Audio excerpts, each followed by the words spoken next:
saya merasa sedih yang sama yang saya rasakan pada waktu suami saya mau meninggal. Jadi suaminya udah meninggal gitu. Terus kayak Tuhan itu ngomong gitu. Shalom pemirsa, kita berjumpa lagi di acara Zona Mujizat. Kesempatan kedua yang Tuhan berikan akan selalu membuat kita semakin bersemangat dan semakin menyala-nyala di dalam kehidupan kita. Dan itu juga yang dialami oleh tamu saya saat ini. Tanpa berlama-lama kita akan langsung ngobrol dengan Pak Yusa dan Bu Vivi. Shalom Pak Yusa, shalom Bu Vivi. Luar biasa, saya senang loh lihat pasangan ini. Saya mendengarkan kesaksian dari Bapak dan Ibu. Saya merasa bahwa pasangan Pak Yusa dan Bu Vivi ini pasangan yang luar biasa karena saling menguatkan gitu. Nah, apa yang dialami dan ceritanya kayak gimana? Boleh diceritakan Pak Yusa dulu atau Bu Vivi dulu, boleh? Ya boleh. Ya itu pas Desember itu ya sebetulnya kan mau Natal ya.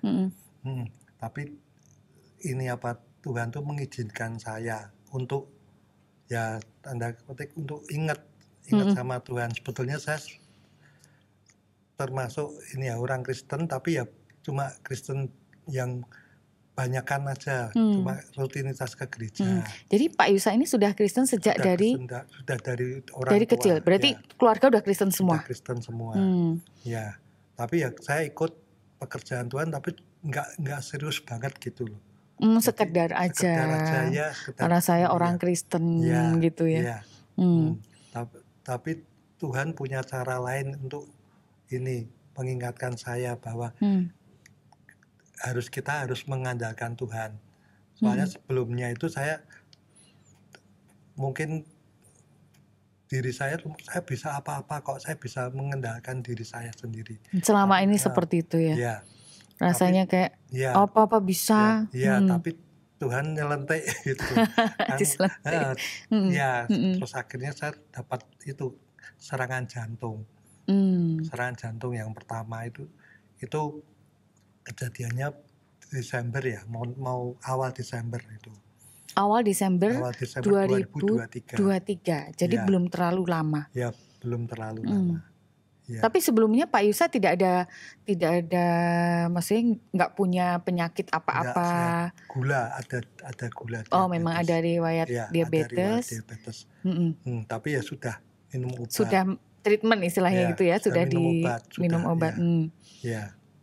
Nah, itu kejadiannya tuh waktu saya serangan jantung tuh rasanya di sini tuh kayak di beban yang berat gitu. Jadi kayak ditekan gitu dadanya kayak berat banget. Sampai denyut nadi saya udah kayak mau cepet banget gitu tuh. Oh gitu. Denyut jantung ya. Jadi kayak gitu Pak. Nah kebetulan saya punya istri yang baik gitu tuh.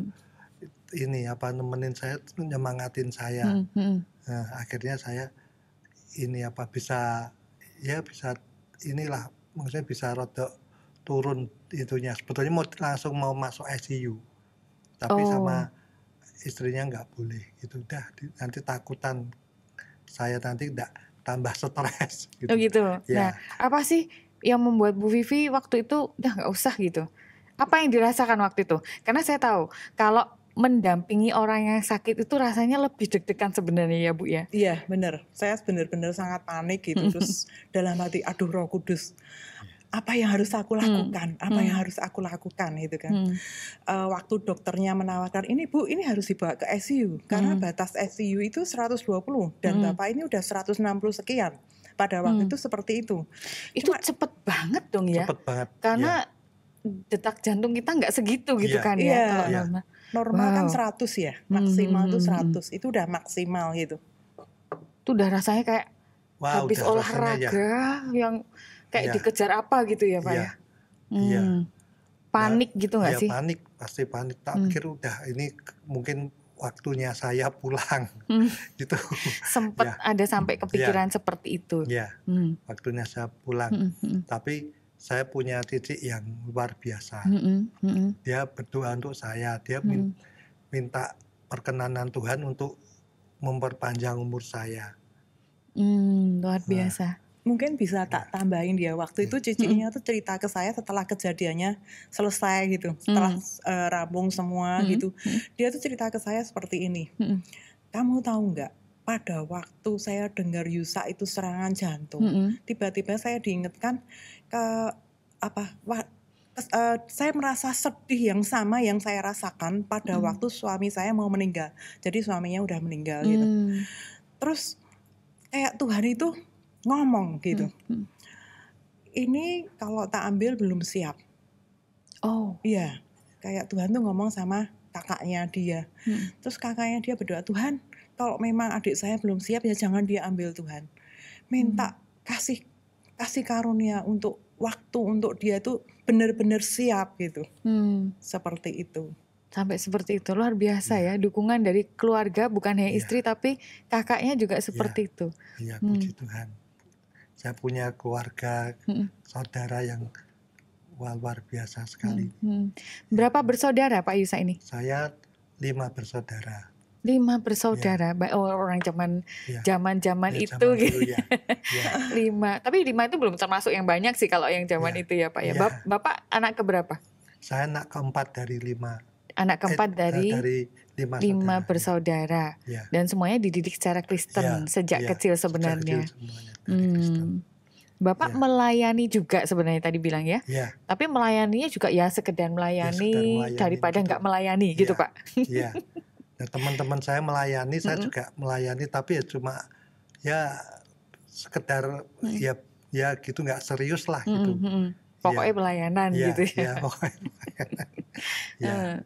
Nah, terus waktu setelah itu ya, setelah kejadian Bapak nggak jadi masuk ICU ya, karena Ibu nggak usah gitu ya. Terus apa berikutnya yang terjadi? Ya, saya dilarikan di rumah sakit yang lain, soalnya yang rumah sakitnya itu nggak ada alatnya untuk rekam jantung gitu, nggak ada. Dibawa ke rumah sakit yang lain, dan itu baru ketahuan kalau jantung saya ada penyumbatan. Jadi setelah dicek baru tahu apa yang menyebabkan tadi itu detak jantungnya begitu cepat dan dada rasanya berat sekali. Ternyata ada penyumbatan. Penyumbatan pembuluh darah. Yang di jantung itu ya. Jantung, benar. Terus setelah itu, ketika tahu seperti itu, tambah Pak down. Tambah down ya. Ya memang mungkin Tuhan pengen ini ya, punya rencana ya dalam hidup saya. Pasti.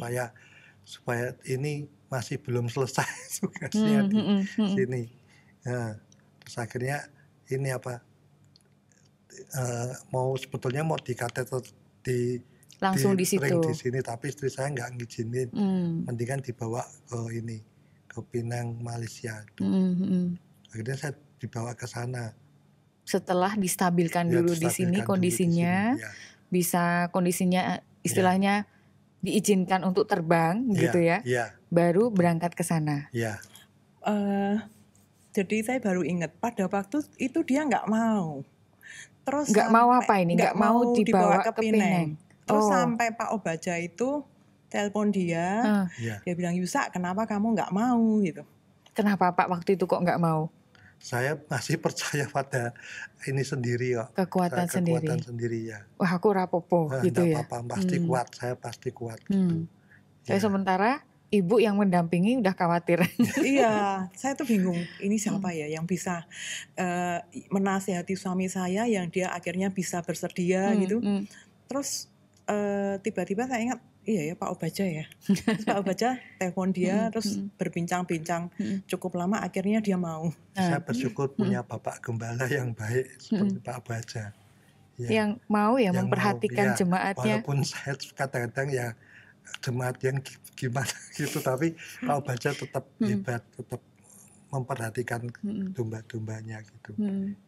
Apa yang membuat Bapak kemudian mau untuk dibawa ke Penang? Ya saya ini pikir ya wes ini keluarga saya kan yang dukung semua, udah papa ke sana. Ya udah kalau memang jalannya harus ke sana ya saya ini aja nurut aja gitu. Akhirnya mantap berangkat. Ya. Kemudian dibawa ke sana. Di sana biasanya dicek lagi atau enggak sih Pak? Dicek lagi ya. Sama ternyata hasilnya atau gimana? Ya, ada. Hasilnya sama, tapi itu yang pembuluh darahnya itu yang menyempitnya itu lebih ini nutupnya lebih banyak gitu. Oh, ternyata ketahuan bahwa nutupnya sudah lebih ya, daripada ya 90% lebih. Oh. Wow. Sebetulnya kalau nggak ditanganin itu tidak bisa. Ya, kalau nggak segera. Ya, bisa langsung bablas. Iya. Ya. Nah, kemudian di situ ditangani. Ya. Langsung waktu diambil tindakan. Berapa Pak? Dikasih tanda cinta berapa itu? Sebetulnya kan penyumbatannya ada 2. Tapi dokternya bilang kalau yang ini penyumbatan yang 1 sama penyumbatan yang 2 jaraknya rada panjang. Jadi dikasih tengah-tengahnya biar maksimum oksigennya masuk ke pembuluh darahnya, masuk ke jantung biar maksimum gitu. Jadi 3 ya? Jadi 3. 3 ring. 3 ring dalam satu ini ya berarti ya? Dalam satu ini jantung kan kita ada jantung kanan jantung kiri. Pembuluh darahnya. Nah yang jantung kiri itu dipasang 3. Dipasang 3. Cuma belum kelar. Dokternya ngomong ini jantung kanan juga ada penyumbatan. Tapi saya nggak berani ngoperasi langsung. Jadi jadwalkan setelah beberapa bulan, baru yang kanan itu juga di ring seperti itu. Jadi ada pemulihan dulu setelah tindakan yang pertama itu. Jadi ini sudah di ring lagi juga. Yang kedua. Sudah. Bulan 7 bulan Juli. Bulan Juli. Ya, tahun ini. Kemudian berarti setelah itu Bapak kontrol segala macam dicek sama dokter baik semua saat ini. Ya, dokternya sampai heran. Oh, kenapa Pak? Ya, dokternya sampai heran loh. Saya belum pernah nemu ini pasien saya yang seperti kayak gini, maksudnya habis di ring kok bisa sampai treatmentnya sampai selesai gitu. Biasanya, biasa setelah di ring pasien akan dicek lagi dengan treadmill ya. Iya, treadmill ya. Bapak bisa sampai selesai. Jadi dari durasi waktu yang ditentukan. Berarti dokternya tuh ada sesuatu yang dia tuh sebetulnya nggak mau ngomong sama saya. Ini pasti nggak bisa. Tapi ternyata Tuhan tuh nulung saya, kasih kesempatan. Wah, ini loh, kamu kalau ngandalkan aku, ini loh, dokternya sampai heran-heran gitu. Makanya saya sungguh bersyukur punya Tuhan yang luar biasa. Jadi Tuhan mengingatkan, Tuhan ingetin, ini loh, nek kamu mengandalkan aku gitu mengandalkan Tuhan, ini hasilnya. Yang orang biasa ndak bisa, tapi dengan Tuhan bisa. Pasti bisa. Waktu menjalani proses ini Pak, selama kan ada jarak juga ya dari mulai bisa dikatakan dapat serangan yang pertama, kemudian Bapak dicek, kemudian harus menjalani proses pemasangan ring, kemudian sampai dengan dicek treadmill sampai dengan hari ini. Apa sih yang Bapak dapatkan dari kejadian yang Bapak alami itu? Saya diingatkan bahwa ini loh, ini apa namanya, aku tuh sayang banget sama kamu. Kamu tak kasih kesempatan untuk memperbaiki hidup saya lagi gitu. Nah, saya kebetulan diingatkan karyawan saya juga ada yang seperti saya. Oh, kasusnya sama. Ya, kasusnya sama. Tapi enggak bisa lewat gitu. Makanya saya lebih, waduh Tuhan tuh kok kamu tuh apik banget ya sama saya ya. Saya tuh mau ngapa toh Tuhan kok kamu bisa berbuat baik dulu gitu loh. Padahal saya kan enggak terlalu gimana gitu, enggak terlalu serius gitu. Enggak yang sungguh-sungguh gitu ya. Tapi ternyata Tuhan tetap menyertai. Tuhan tetap jagai. Sampai sekarang bisa kesaksian di sini, bisa sharing Tuhan, gitu ya. Ada nggak sih Pak ayat yang membuat Bapak jadi semakin mantap dan semakin yakin gitu? Ada, boleh. Ayatnya saya baca ya. Di dalam Mazmur 13 ayat 6 berbunyinya begini. Tetapi aku kepada kasih setiamu, aku percaya, hatiku bersorak-sorak karena penyelamatanmu. Aku mau menyanyi untuk Tuhan karena Ia telah berbuat baik kepadaku. Jadi pada intinya aku tuh Tuhan tuh sudah berbuat baik dulu kepada saya. Itu makanya aku bersorak-sorai gitu. Karena Tuhan telah menyelamatkan hidup saya. Sebetulnya saya sudah mungkin saya tidak bisa di sini, tapi Tuhan kasih kesempatan. Mungkin ceritanya lain gitu ya, tapi ternyata Tuhan bikin skenarionya yang ini, gitu. Jadi dari sini kemudian apa yang bisa Bapak ambil? Kalau Tuhan sudah baik, Tuhan sudah jagai saya, terus? Ya harusnya saya juga harus balas kebaikan Tuhan ya soalnya kan Tuhan tuh enggak hitung-hitungan gitu, enggak hitung-hitungan sama saya, makanya saya juga harus ini balas kebaikan Tuhan. Tuh ya. Jadi itu komitmen yang sekarang Pak Yusa ambil, mau jadi Kristennya Kristen yang sungguh-sungguh gitu ceritanya ya. Bener ya. Kristennya yang misalnya datang ke gereja soalnya bukan hanya dikasih rutin. Kesempatan. Betul, ada kesempatan kedua yang sudah Tuhan kasih. Jadi orang Kristen tapi yang enggak cuma rutinitas ke gerejanya. Jadi orang Kristen yang tenanan gitu yang sungguh-sungguh gitu. Dan Bu Vivi, apa kesan Bu Vivi? Jadi saya tambahin ceritanya ya. Boleh. Pada waktu kan dia ringnya kan berarti 2 kali. Yang satu jantung kiri, setelah beberapa bulan ring jantung kanan. Lah pada waktu dokter ring yang jantung kanan itu dokter tuh bilang ke saya, ini ternyata di jantung yang kiri yang kemarin saya kerjakan itu ada penyempitan lagi dan harus ditiup. Saya tuh ketakutan terus ini, waduh. Lah ini pas ndelalah, bahasa Jawanya ndelalah gitu ya Mbak. Ketahuan karena kan di ring kan. Lah tapi nanti saya tanya sama dokternya, dok lah nanti kalau udah selesai ring nanti kalau ada penyumbatan lagi gimana dong kalau kita nggak tahu gitu. Dokternya tuh bilang jangan panik toh Bu, ibu kok kelihatan sekali kalau panik kan. Gitu. Terus saya tuh diingatkan sama Tuhan, aku yang pegang kendali. Jadi saya merasa iya ya Tuhan yang pegang kendali. Ya jujur ya kan sebagai istri juga kita juga pasti ada saatnya kita kuat, ada saatnya kita lihat dokter kalau ngomong gitu saya merasa tegang dan cemas yang yang kemana-mana gitulah gitu. Jadi OVT gitu ya, overthinking ya. Benar. Terus saya tuh diingatkan gini, ada saya lihat dari film ya, film tapi itu sebenarnya kejadian sungguhan. Itu pendeta itu cerita seperti ini. Ada seorang wanita dan wanita itu buta. Tiba-tiba dia buta. Tadinya nggak buta jadi buta. Terus dia itu udah frustasi lah. Tapi dia memiliki suami yang sangat hebat. Suaminya bilang gini, jangan khawatir istriku. Aku akan jadi matamu, aku akan jadi tongkatmu, aku yang akan mendampingi kamu di saat kamu dimanapun aku akan selalu mendampingi kamu.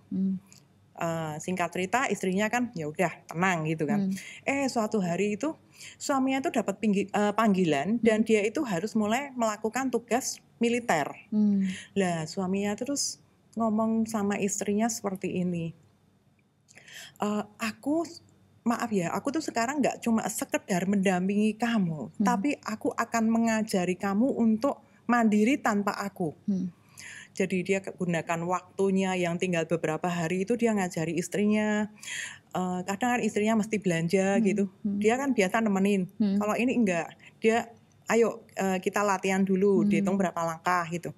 Singkat cerita akhirnya dia udah mantap, istrinya bisa, dia lepas gitu kan. Terus memang istrinya bisa, dia menjalani kesehariannya sendiri itu bisa. Sehari, 2 hari, 3 hari. Sampai pada suatu hari itu bus yang biasa ditumpangi dia, sopirnya tuh ngomong sama istrinya ini, ibu itu sangat beruntung ya. Terus istrinya tuh heran gitu, ibu ini heran loh, kenapa kok bapak bisa bilang kok saya itu beruntung gitu kan. Terus dia bilang, tahu nggak Bu, setiap hari pada waktu ibu mau naik bis, itu di seberang sana itu ada bapak-bapak pakai seragam militer. Dia tuh selalu mengawasi seperti mata Raja Wali. Dan dia mengawasi sampai ibu itu benar-benar naik bus, dia baru tinggalkan. Terus istrinya sadar, oh ternyata itu suamiku yang diam-diam mengawasiku walaupun aku nggak tahu. Saya kayak merasa, iya ya, Tuhan kita tuh seperti itu juga loh. Walaupun kita kadang di lembah kekelaman dan kita, aduh Tuhan, aku tuh kok dibiarin sendiri sih. Kayak waktu suami saya itu saya tuh merasa down sekali. Aduh Tuhan, kamu itu di mana gitu? Kenapa nggak apa ya? Kenapa sampai terjadi seperti ini gitu? Cuma saya sadar, walaupun kelihatannya Tuhan itu diam, tapi sebenarnya dia itu tidak diam dan dia itu selalu mengawasi kita 24 jam. Amin. Kitanya aja yang kadang-kadang Nggak ngerasa. tidak Kalau merasa. sebenarnya Tuhan itu melindungi kita, Iya, jagainnya benar. luar biasa. Iya. Iya, itu yang menguatkan saya juga. Jadi kuat mendampingi Pak Yusak Ya. sampai hari ini, Ya. Iya. luar biasa. Ya. Saya semakin wow dengan Bapak dan Ibu Ya. karena ya saling mendukung dan saling menguatkan. Itulah yang seharusnya dimiliki oleh juga pasangan-pasangan, keluarga-keluarga Ya. di luar sana. Ya. Jadi apapun yang terjadi, apapun yang sedang kita rasakan, tetap kita itu selalu mendampingi dengan setia, menguatkan, meskipun Ya. kitanya sendiri kadang down ya Bu Vivi ya. Iya. Gitu. Tapi itulah yang harus dilakukan. Dan saya pikir gini ya, suatu masalah itu kalau ditanggung berdua itu kan jauh lebih ringan ya. Betul. Jadi saya juga merasa kalau kita berdua Kalau saling kita berdua menyelesaikan masalah juga bisa lebih kuat. iya, Misalkan kalau kita kemampuan kita misalnya untuk ngangkat cuma 5 kilo gitu. Tapi kalau sama istri, kalau kita gandengan tangan bisa ngangkat mungkin bisa 20 kilo, 30 kilo untuk itunya jadi Kekuatannya bisa kekuatan berkali-kali suami istri lipat. itu ya berkali-kali lipat. Gitu. Ya. Ya, luar biasa. Mungkin ada pesan-pesan yang pengen Pak Yusak atau Bu Vivi sampaikan untuk pemirsa yang menyaksikan acara kita. Ya, saya berpesan jangan mengandalkan diri sendiri. Andalkan Tuhan. Ya, pasti kayak kita misalkan kalau kita mau ngangkat beban itu jangan sendiri. Kita harus berdoa. Ini mengandalkan Tuhan, biar Tuhan yang angkat bebannya itu, biar kita bisa lebih ringan. Jadi beban ya. kita ringan. Ya, Amin. betul, ya. Bu Vivi mau menambahkan. kalau kita sampai masih hidup sampai saat ini, itu menurut saya kasih karunia ya. Ya, betul. Kan pada waktu kemarin ada gelombang COVID, kita bisa lolos. Dan saya yakin setiap kita itu pasti ada tugas yang kita mesti selesaikan ya. Jadi kita nggak cuma hidup itu sekedar hidup, tapi kita benar-benar punya hidup yang berarti, yang benar-benar bisa membalas cinta kasih Tuhan dan nggak kita sia-siakan. Karena memang saya terus merenung, iya ya, hidup saya itu kan usia saya kan udah 50 tahun sekian. Usia manusia rata-rata kan 70-an ya Mbak. Berarti kok saya hitung, wah loading saya itu berarti udah 70%. Seperti itu kan. Saya merasa iya ya, dari sisa yang 30% ini, kalau nggak saya ada waktu-waktu yang benar-benar kita tuh membalas cinta kasih Tuhan, kok rasanya kok nggak tahu diri sekali. Dan mumpung masih bisa kan, jangan sampai kita udah nggak bisa apa-apa baru Tuhan please aku mau, itu kan rasanya kok aduh gimana gitu ya. Itu satu. Terus juga saya mendorong gini, segala sesuatu percayalah bahwa Tuhan itu yang pegang kendali. Dan dia kalau pegang kendali kan ada ayat ya, segala sesuatu akan mendatangkan kebaikan bagi orang yang, ya ini yang penting, yang mengasihi dia. Yang mengasihi dianya itu kan jangan lupa ya. Saya pikir kalau Tuhan yang pegang kendali, berarti dia sutradaranya, pasti happy end. Tapi happy end-nya mungkin juga pasti menurut Tuhan ya, bukan menurut kita ya. Tuhan. Dan menurut Tuhan happy end-nya itu pasti jauh lebih baik dari happy end yang kita rancang. Ya, seperti betul. itu. Amin, amin. Luar biasa. Ya, ada yang mau ditambahkan lagi? Cukup. Ya. Luar biasa. Luar biasa sekali kesaksiannya Pak. Bukan cuma tentang bagaimana kita mengandalkan Tuhan dalam hidup kita secara pribadi, tetapi bagaimana ketika kita hidup sebagai pasangan, sebagai suami istri, peran sebagai suami, peran sebagai istri yang senantiasa mendampingi pasangan kita dan terus menguatkan juga di dalam Tuhan, saling menguatkan. Itu luar biasa yang bisa saya pelajari dari kehidupan Pak Yusa dan Bu Vivi. Amazing sekali, luar biasa sekali. Terima kasih sekali sudah mau berbagi dengan kita di sini, dan saya yakin apa yang sudah Bapak dan Ibu alami, apa yang sudah Bapak dan Ibu sharingkan tadi, bagikan kepada kita semua di sini sangat-sangat memberkati, sangat menginspirasi dan pasti sangat menguatkan. Nah, saya sekali lagi terima kasih sudah hadir di tempat ini. Terima kasih. Nah, pemirsa, apa yang sudah kita dengarkan, kisah dan pengalaman dari Pak Yusa dan Bu Vivi mengajarkan kepada kita begitu banyak hal di dalam kehidupan ini. Dan semuanya adalah tentang kebaikan Tuhan, tentang perlindungan Tuhan, tentang bagaimana kita terus ada berpegang di dalam firman Tuhan. Mungkin ada di antara pemirsa yang saat ini sedang mengalami berbagai permasalahan, berbagai pergumulan, tetap percaya, tetap berdoa, terus baca firman Tuhan, tetap datang beribadah ke gereja, dengarkan setiap firman Tuhan yang disampaikan oleh Bapak Pendeta. Bisa datang ke Pondok Daud, bisa datang Miracle Net Worship setiap hari Jumat, dan teruslah bersemangat untuk menjalani kehidupan. Karena rencana dan rancangan Tuhan dalam hidup kita selalu indah. Sampai di sini Zona Mujizat kita kali ini. Kita akan berjumpa lagi di Zona Mujizat berikutnya dengan kisah-kisah yang semakin luar biasa. Tuhan Yesus memberkati.